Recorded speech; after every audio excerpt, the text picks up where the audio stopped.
오늘 성도 여러분, 저에게 주신 하나님의 말씀 창세기 9장입니다. 18절로 29절 말씀, 창세기 9장입니다.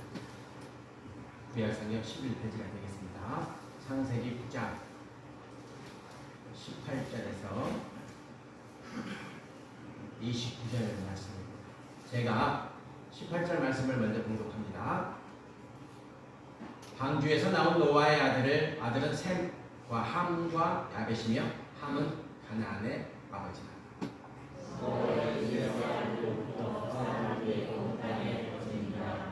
노아가 농사를 시작하여 포도나무를 심었더니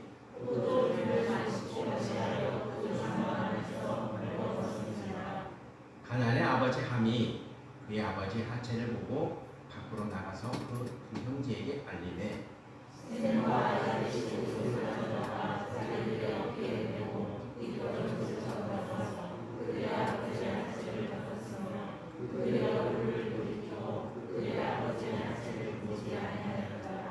노아가 술이 깨어 그의 작은 아들이 자기에게 행한 일을 보고 알고 이르되 가나안은 저주를 받아 그의 형제의 종들의 종이 되기를 원하노라 하고 또 이르되 셈의 하나님 여호와를 찬송하리로다.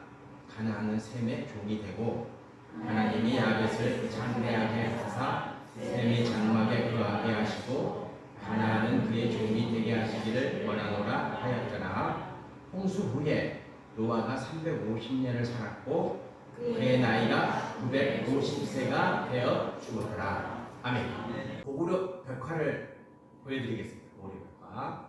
저 고구려 벽화는 중국에 있습니다. 안타깝게도 고구려니까 중국 지린성에 있는 진운현 풍구 마을에 고구려 고분 무용초죠. 무용초 안에 벽화가 있습니다. 자, 한번 보십시오. 멋있죠? 감동이 옵니다. 저 장면에서 사냥하는 장면인데 아마 이제 고구려 무사들이 고구려 무사의 기계를 가지고 고구려 무사들의 기계를 가장 잘 표현하는 내용이 담겨진 벽화죠. 말 위에서 활을 쏩니다.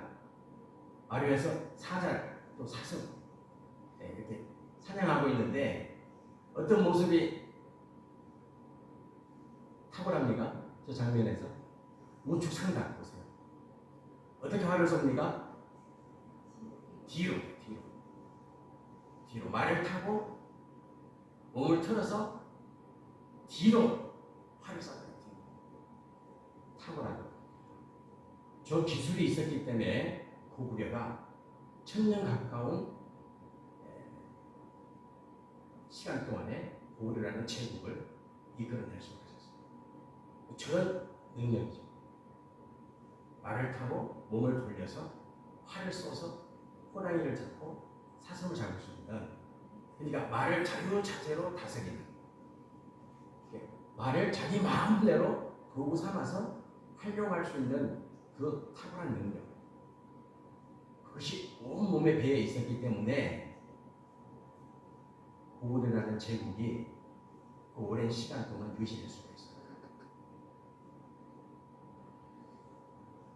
몸에 완전히 체득되지 않으면 저런 기술은 나올 수가 없어요. 성도의 신앙도 마찬가지입니다. 성도의 영성도 마찬가지입니다. 성도의 신앙은, 영성은 우리 몸에 완전히 체득이 돼야 됩니다. 저절로 나와야 됩니다. 어떤 상황에서도 기도가 저절로 나와야 됩니다. 어떤 상황에서도 찬양이 저절로 나와야 됩니다. 어떤 상황에서도 하나님의 말씀이 내 입에서 나와야 되는 거죠. 체득되어 있어야 돼요. 체득이. 어떤 문제도 하나님의 말씀을 풀어야 됩니다. 저절로 나와야 됩니다. 저절로. 그런 체득된 신앙의 살까지 우리가 가야 되는 거죠. 그것이 영성이라 이렇게 말을 하는 거죠. 영성이라고. 오늘 탁월한 영성 우리가 은혜 가운데 받고 일생 동안 탁월한 영성으로 성도 여러분들의 신앙의 삶을 누리시기를 축복합니다. 노아의 세 아들이, 노아는 세 아들이 있었죠. 셈과 함과 야벳입니다. 우리가 너무 잘 알죠. 자, 하나님이 홍수로 세상을 심판하셨습니다. 그러니까 이제 홍수의 심판이 끝나고 이 지구상에는 딱 8명만 살아 있습니다. 노아의 아내와 세 아들과 세 아들의 자녀, 이렇게 되어 있죠. 자, 홍수로 심판이 끝나고 나서 노아가 가장 먼저 한 농사가 무슨 농사입니까? 오늘 말씀에 포도 농사. 포도 농사를 지었습니다. 포도 농사를 지으면 포도로 뭘 만듭니까? 술을. 잘 아시네요. 술을 만듭니다. 술을 누가 먹습니까? 노아가 마십니다. 이런 계열성이 다 있는 거예요. 말씀 안에. 성도 여러분과 제가 말씀을 보실 때 포도나무 농사를 지었구나 이렇게 넘어가시면 안 돼요. 포도와 술과 노아의 연관성을 묵상하시면서 말씀을 보셔야 되는 것이죠. 노아는 제일 처음에 지은 농사가 포도, 첫 농사다 그랬잖아요. 포도나무 농사를 지은 거예요. 술을 좋아했다. 술을 좋아했다는 것이 술. 노아가 술을 좋아했다는 걸 알 수 있어요.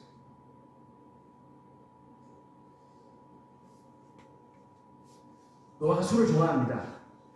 술을 마시면 뭘 하게 되겠습니까? 술주정을 합니다. 술굿에다. 여기 술주정 하신 분 계십니까? 저희 아버지는 술을 엄청 좋아하셨습니다. 그 다음 말은 안 합니다. 제가. 술을 마시면 술주정을 하죠. 술굿에다 그래요. 술굿에. 네, 사투리죠. 술굿에는. 표준어는 술주정을 하게 되어 있어요. 그래서 성도는 술을 마시면 안 돼요. 술을 마시지 마세요. 몸에 좋은 게 하나도 없어요. 어떤 분들도 약으로 드신대요. 됐다 그러세요. 약으로 술을 먹어요. 맛있는 고기를 먹어야지. 술 마시면 안 돼요. 술 마시면 안 돼요. 술에 있는 칼로리는 바로 몸으로 갑니다. 소화되고 안 되고 그런 것도 없어요. 술에 있는 칼로리는 몸이 좋은 거. 몸을 만지게 만드는 칼로리입니다. 그러니까 노아는 술주정을 해요. 그 술주정이 뭐냐면 옷을 벗어요. 옷을 어떻게 벗냐? 확 벗어요. 그게 한 번 그런 게 아니에요. 한 번 그런 게. 이게 술주정이에요. 노아는요, 술만 마시면 이런 행위를 하는 거예요. 이런 행위를. 술만 마시면. 그러니까 오늘 이 장면이 단 이례적 장면이 아니죠. 그렇지 않습니까? 술주정이 딱 한 번 했는데 술주정 한다. 그렇게 말 안 하잖아요. 계속 반복하고 계속 더 심해지잖아요. 술주정이라는 것은. 사람은 누구나 자기가 하고 싶은 일을 하고자 합니다. 술도 마찬가지예요. 내가 마시고 싶으니까 마시는 거잖아요. 내 돈 주고 내가 마시는데 뭔 상관이 이렇게 하죠. 그런 사람들은 입을 꿰매야 돼요. 자기 돈 주고 자기 술 마시면 자기만 괴로우면 되는데 온 가족이 괴롭죠. 가족만 괴롭습니다. 온 세상이 괴롭습니다. 특히 대한민국은 술 때문에. 세계에서 가장 술을 많이 마시는 족속이 누굽니까? 세계 술을 제일 많이 마시는 나라가 어느 나라입니까? 대한민국 아니에요. 대한민국. 이 세계에서 술을 가장 많이 마시는 백성이 대한민국 아니에요? 한 사람당 몇 병을 마시는 거 아십니까? 한 사람 평균 소주로 해서 365일 매일 한 병 이상을 마시는 거예요. 이해가 되십니까? 평균. 제가 마시겠습니까? 저는 술 못 마십니다. 119가 와요. 그렇게 술을 많이 마셔요. 심각합니다. 좋아하는 일을 할 수 있어요. 아, 내가 술 좋아한다. 그래, 하실 수 있다. 그래요. 그러나 그것이 타인에게 어떤 영향을 미칠 것인가? 내 자녀에게, 내 아내와 내 남편에게. 요즘부터 여자분들도 많이 마시잖아요. 그래서 에브리바디 다 술에 취해 있는 나라가 대한민국. 그냥 내가 술을 좋아서 마시는데 그것이 타인에게, 내 아내와 내 남편과 내 자녀에게, 내 이웃에게 어떤 영향을 미칠 것인가를 해야 되는 사람은 좋죠. 좋습니다. 그걸 알면 안 마시고. 그러니까 내가 좋아하는 이 일이 타인에게 어떤 영향을 미칠 것인가에 대해서 해야 될 줄 알고 그것을 절제해서 비록 내가 좋아하지만 그것이 타인에게 해가 되고 아무리 유익이 없을 때 그것을 수동하는 그 태도를 우리는 뭐라고 해요? 애절이라고 해요. 예절이라고. 중요합니다. 아주 중요합니다. 자녀들에게 애절을 가르쳐요. 어렸을 때부터 애절을 가르쳐요. 우리나라는 영어 먼저 수학 먼저 가르치죠. 지금 우리나라 꼴이 이렇게 된 겁니다. 조금 이따 다시 한번 말씀을 드리겠지만 성도는 가장 기본적인 애절 세 가지가 있습니다. 요 애절만큼은 지키셔야 됩니다. 성도이기 때문에. 첫 번째, 하나님 앞에 애절입니다. 하나님 앞에. 성도 여러분들이 특히 말과 행동에 있어서 말을 하고자 할 때도 먼저 하나님 앞에서 해보세요. 내가 이 말을 꼭 해야 되겠어. 누구에게? 내가 이 말을 꼭 해야 되겠어. 그러면 그 말을 하나님 앞에 먼저 하세요. 하나님 오케이 하면 하세요. 정말. 저도 그럼 잘 못해요. 돌아서는 회개하고 요즘 회개를 너무 많이 해가지고 머리가 아파 죽겠어요.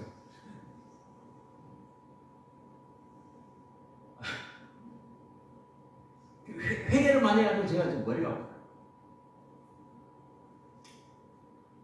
말을 하고 나서 회개를 해요. 말이 잘못 나왔습니다. 성도는 말을 하기 전에 하나님 앞에 해보는 거예요. 하나님, 제가 지금 이 말을 하는데 하나님 오케이 하십니까? 라고 하나님께 여쭤보세요. 그럼 하나님이 성도 여러분 마음에 괜찮다. 그러면 하세요. 안 되겠다. 그러면 하지 마세요. 행동을 하지 마세요. 행동을. 우리가 어떤 행동, 어떤 행위를 하고자 할 때도 하나님 내가 지금 이런 행동을 하려고 하는데 이게 합당합니까? 여쭤보세요. 하나님이 해라. 그러면 하세요. 하나님이 아니라 그러면 하지 마세요. 감동이 와요.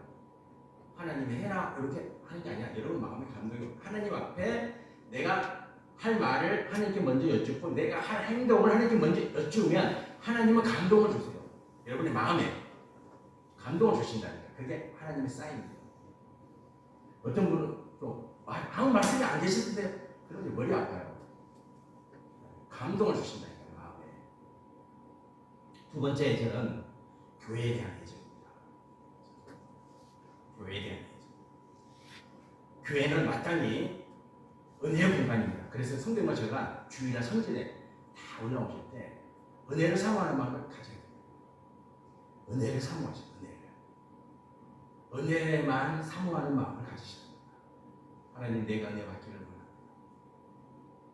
충만한 은혜를 받기를 원합니다. 그 받은 은혜로 내가 한 주간을 살겠습니다. 라는 소망으로 성전에 올라오셔야 됩니다. 그리고 복장을 준비하셔야 됩니다. 복장을 갖춰야 됩니다. 하나님 앞에 나오는 시간이잖아요. 하나님 앞에 내 차림새가 합당한 나를 보셔야 됩니다. 그리고 하나님 앞에 예절을 갖추셔야 됩니다. 그거 반드시 하셔야 됩니다. 그리고 애물을 준비하는 겁니다. 하나님은 액수를 안 보십니다. 1,000원이든 10,000원이든 상관없습니다. 애물을 정결하게 준비하셔야 됩니다. 요 세 가지. 은혜를 지극히 사모하고 복장을 준비하고 예물을 준비해서 성전에 올라오시는 겁니다. 이것이 교회에 대한 애정입니다. 여러분이 본을 보셔야 됩니다. 우리 자녀들이 알아요. 여러분이 정성을 다해서 예배를 준비하는, 성전에 올라올 때 교회 예배를 드리기 위해서 준비하는 그 과정을 우리 자녀들은 다 봅니다. 그리고 여러분들이 말하지 않아도 우리 자녀들은 다 따라서 하게 되어 있습니다. 따라서 합니다. 네, 조만간에 하게 되어 있어요. 지금 안 해도 다 하게 되어 있습니다. 하게 되어 있는 것입니다. 그리고 마지막으로 성도에 대한 애정입니다. 성도에 대한 애정입니다. 성도를 내 몸처럼 여겨야 됩니다. 그래서 원래 내가 성전에 올라가면 하나님이 기뻐하는 성도를 내가 만난다. 이 기쁨이 또한 충만해야 합니다. 성도를 지키 사랑, 내 몸처럼 사랑하는 그 사랑하는 마음으로 성전에 올라오셔야 됩니다. 그것이 하나님이 우리에게 교회를 주신 가장 중요한 목적 중에 하나입니다. 너희는 서로 연합하여 사랑한다. 사랑하셔야 됩니다. 지극히 사랑하셔야 됩니다. 그리고 성도를 위해서 기도하셔야 됩니다. 성도를 위해서 요 세 가지, 이것이 성도가 반드시 지켜야 될 기본 예절입니다. 꼭 지키시길 축복합니다. 네, 축복합니다. 노아가 술을 먹고 취해서 발가벗은 채로 자고 있습니다. 그때 그 모습을 둘째 아들 함이 보았습니다. 22절 말씀 같이 봉독해 보겠습니다. 22절 말씀, 네, 같이 봉독합니다. 가나안의 아버지 함이 그의 아버지 하체를 보고, 이렇게 기록되어 있어요. 그래서 함이, 아버지가 옷을 다 벗고 자고 있어요. 근데 그 아버지가 옷을 발가벗고 자고 있는데 어디를 보았다고 그랬어요? 하체가 뭐예요? 성기를 보는 거예요. 하체를 보는 거예요. 하체를. 옷을 다 벗었는데 이 함이 유독 아버지 하체를 보는 거예요. 하체를. 부모에 대한 애정이 아니죠. 부모에 대한 애정이 아닙니다. 하나님은 이 태도를 엄격하게 보십니다. 부모와 자녀는 반드시 애정이 있어요. 반드시 애정이 있어요. 애절에 어긋나면 용납해서는 안 됩니다. 애절에 어긋나면 용납해서는 안 돼요. 반드시 책망하셔야 돼요. 고치라고 해야 됩니다. 그거 고쳐. 그런 태도는 부모 앞에 합당한 태도가 아니에요. 고쳐. 반드시 고쳐내야 됩니다. 고쳐야 됩니다.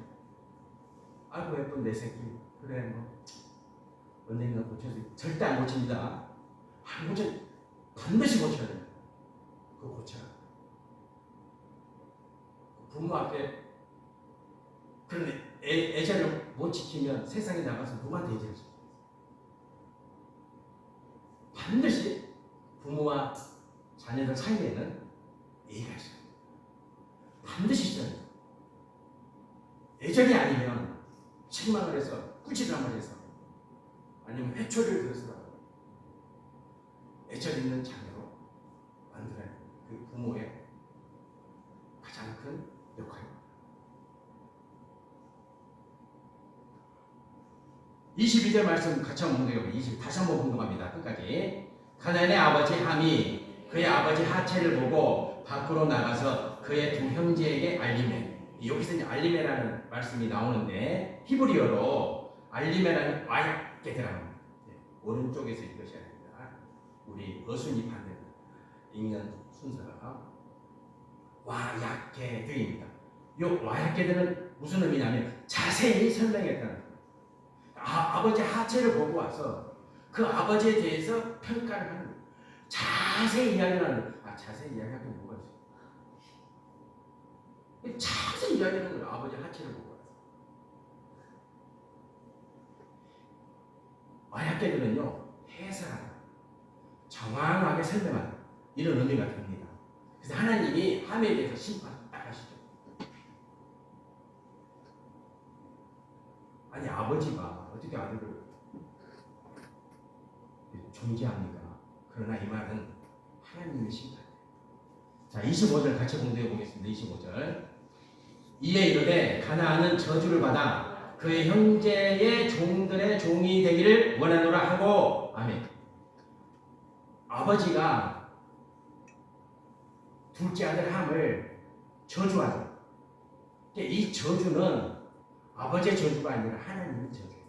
이 말씀을 그렇게 풀으셔야 돼요. 하나님이 심판하시는 거. 너는 영원히 종으로 살아. 성도님들, 교사가 자살합니다. 계속 자살합니다. 지금 우리나라. 이 말이 됩니까? 아니 우리 자식 새끼들 어떻게 키워서 선생이 죽습니다.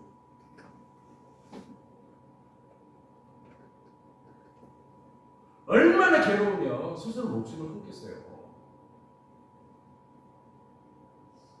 아니 도대체 이게 어떻게 된 민족이에요, 이게 우리나라가. 이거 심판 안 받겠어요. 저는 그게 두려운데. 교사의 권리도 중요하고 뭐 학생들의 권리도 중요하지만 저는 하나님이 이 나라를 어떻게 하실 건가. 가만 두시겠냐고 하나님이. 어떻게 교사가 자살을 해요? 왜 그런 나라가 됐냐고요. 계속 자살하지, 계속. 우리 조상들은 우리 자녀들에게 스승의 그림자 받지 마. 스승의 그림자도 받지 마. 이렇게 가르쳤잖아요. 교사가 죽잖아요. 우울증에 걸려서 너무 고통스러웠어. 이게 나라입니까? 35,000달러면 뭐 할 거예요? 그 아무것도 아니에요. 하나님이 한 번 엎으시면 끝나는 거예요. 그래서 하나님이 엎으시면요 아무 의미 없어요. 아니 이 민족을 애이 없고 애절 없는 이 백성들을 하나님이 가만 두시겠냐고. 저는 그게 두려워요. 하나님이 두렵지 않으시겠어요? 저는 그게 두려워요. 교권을 신장시키고 교권 회복되면 이게 문제 회복됩니까? 애절이 A가 사라져버립니다. 희한한 민족이 됐어요 지금 우리가. 어떻게 합니까?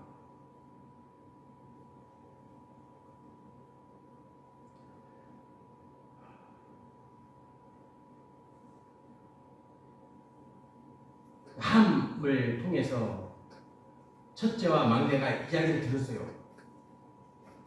셈과 야벳, 첫째 아들 셈, 막내 야벳이 이야기를 들었어요. 성도 여러분들, 소망은 셈과 야벳에게 있는 겁니다. 함은 끝났어요. 함은 하나님과 저주를 받아요. 함은 끝났어요. 함의 세대들은 끝났어요 이제. 그러나 셈과 야벳이 있어요. 셈과 야벳이. 셈과 야벳이 함의 말을 들었어요. 그 말을 듣자마자 이제 이렇게 행동합니다. 4단계입니다. 첫 번째는 뭡니까? 옷을 취합니다. 옷을. 누구의 옷이겠어요? 자기 옷이 자기. 노아의 옷이 아니에요. 술주정하고 술 먹고 다 먹고 자는 사람이 옷이라고 하고 그래서 건강한 게 있어요. 자기 옷을 벗습니다. 자신들의 옷을 벗는 거죠. 자기 옷을 벗습니다.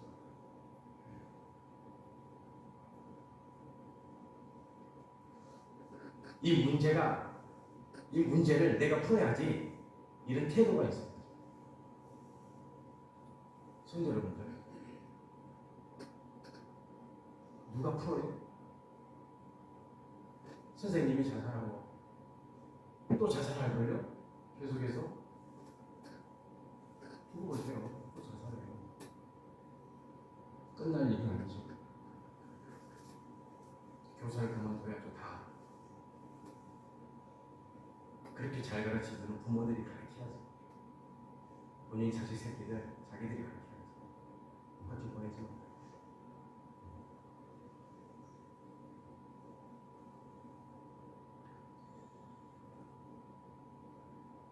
물론 교사들도 문제 있는 교사들 많아요. 그 인정해요.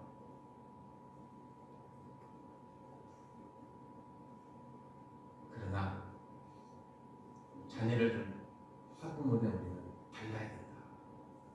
달라야 된다.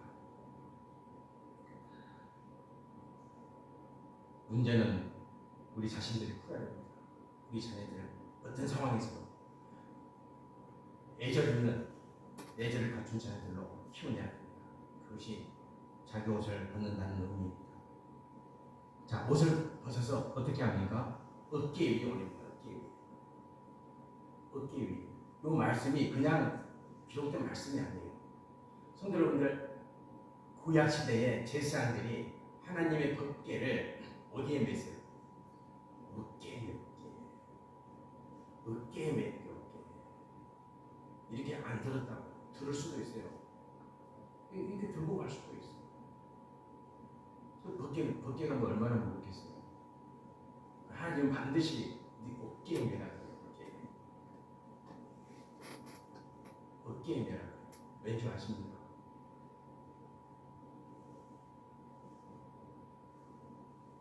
왜 하나님이 어깨에 매라? 저거가 편하게 위해. 아니에요. 여러분들 어깨에 매면은 자세를 삐뚤어져 할 수가 없어요. 여러분 손에 들면요 자세가 안 나온다니까. 어깨에 매면은요 자세가 정확하게 나와요. 집에 가서 한번 해보세요. 손에 들면요, 법궤를 손에 들면요 이 자세가 안 나와요. 자세가. 하지만 어깨에 딱 매면은요 정확하게 자세가 나와요.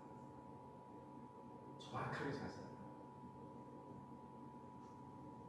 힘을 어깨에 받기 때문에 몸 전체를 바르게 유지하지 않으면 내 어깨에 맨 이 물건을 제대로 가지고 갈 수가 없어요. 그래서 제일 어깨에 매는, 그래 내 몸 전체에 힘의 균형이 딱 잡히는 거, 자세가 바르게 딱 잡히는 거. 두 아들들이 어깨에 옷을 딱 올립니다. 어깨에. 아버지가 비록 술에 취해서 발가벗고 자고 있지만 정확하게 태도를 딱 지키고 바른 태도. 옷을 어깨에 올리는 순간부터 딱 시작되는 거죠. 그 다음에 어떻게 합니까? 뒤로 돕니다. 아버지를 안 봐요. 그래서 몸을 돌려서 발가벗은 아버지를 안 보고 몸을 돌려서 뒷걸음질로 갑니다. 뒷걸음질로 가서 아버지를 듣습니다. 그 순간에도 아버지를 안 봅니다. 뒷걸음질해서 발가벗은 아버지를 듣습니다. 이것이 애절입니다. 처음부터 끝까지 흠이 없잖아요. 네. 셈과 야벳의 행위는 처음부터 끝까지 흠이 없습니다. 법도에 맞습니다. 이것이 애절입니다. 그러면 이제 결론입니다. 애절이 왜 중요합니까? 이거죠. 왜 하나님은 노아를 통해서 너의 방주로 홍수의 심판을 통해서 모든 죄를 다 소멸하시고 우리에게 가장 먼저 보여주신 이 장면, 왜 애절을 보여주세요? 의미가 있겠죠. 의미가 있죠. 자, 하나님 말씀 마태복음 12장 46절 50절 같이 공부해보니 교전. 제가 먼저 공독하겠습니다. 46절.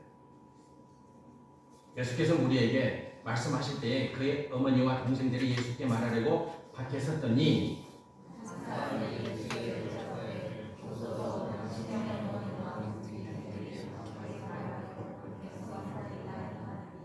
말하던 사람에게 대답하여 이르되 누가 내 어머니며 내 동생들이냐 하시고 손을 내밀어 제자들을 가리켜 이르시되 나의 어머니와 나의 동생들을 보라. 같이 공동합니다. 누구든지 하늘에 계신 내 아버지의 뜻대로 하는 자가 내 형제요 자매요 어머니이니라 하시더라. 아멘.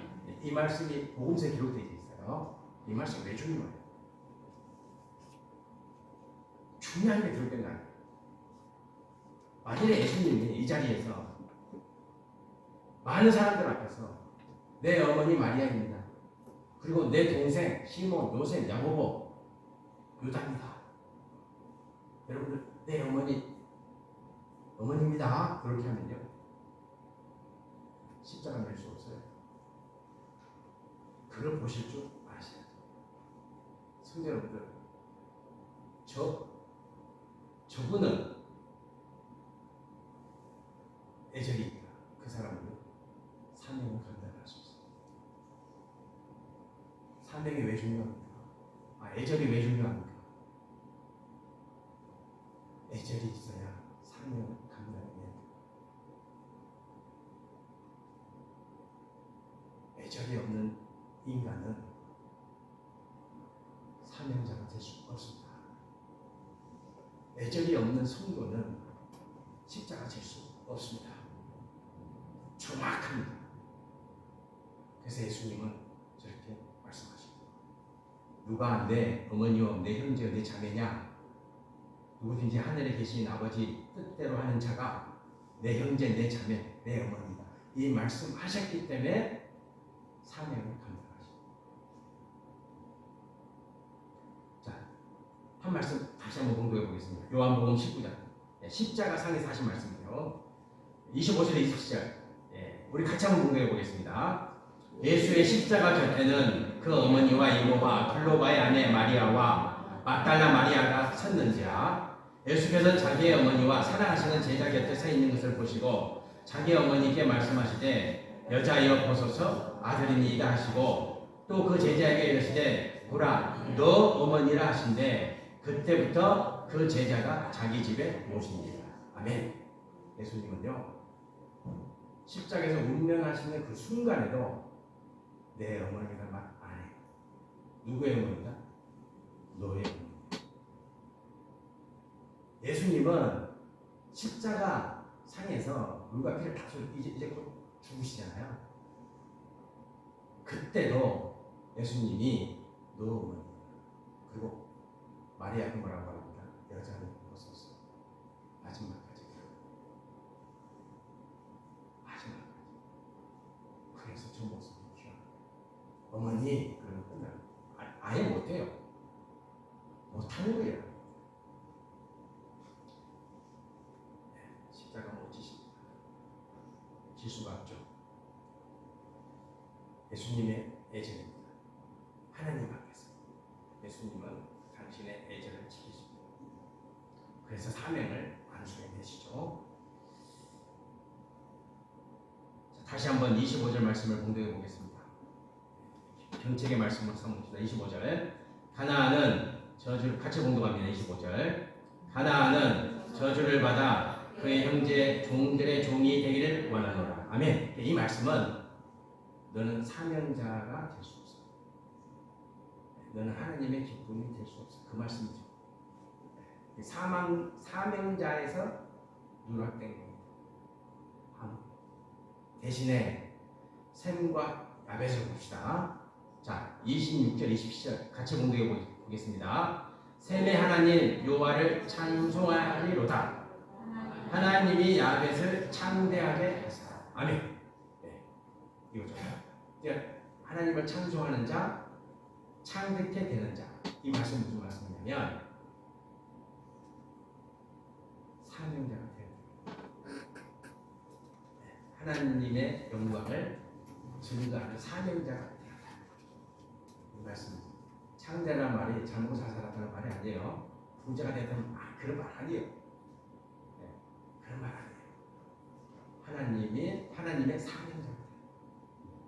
성도가 돼요. 애절 있는 성도가 됩시다. 네. 하나님 앞에서, 교회 앞에서, 성도 앞에서 기도. 사명자가 되시길 축복합니다. 기도드리겠습니다. 할렐루야. 여호와 하나님 아버지, 세상에 애절이 바닥에 떨어졌습니다. 교사가 스스로 목숨을 끊습니다. 아버지 어떻게 합니까? 두렵습니다. 애절이 없는 이 민족을 하나님이 어떻게 하실까? 두렵습니다. 주님, 우리 창생 성도님들 애절 있는 성도가 되기를 원합니다. 하나님 앞에서, 교회 앞에서, 그리고 성도 관계 안에서 애절을 잘 지키는 성도. 그래서 하나님이 우리에게 샘과 야베처럼 너는 여호와를 찬송하는 자가 될지라. 너는 창대하라. 하나님의 사명, 능히 감당해내는 주님의 일꾼이 되라. 이 축복 누리게 하소서. 예수님 이름으로 기도드립니다. 아멘.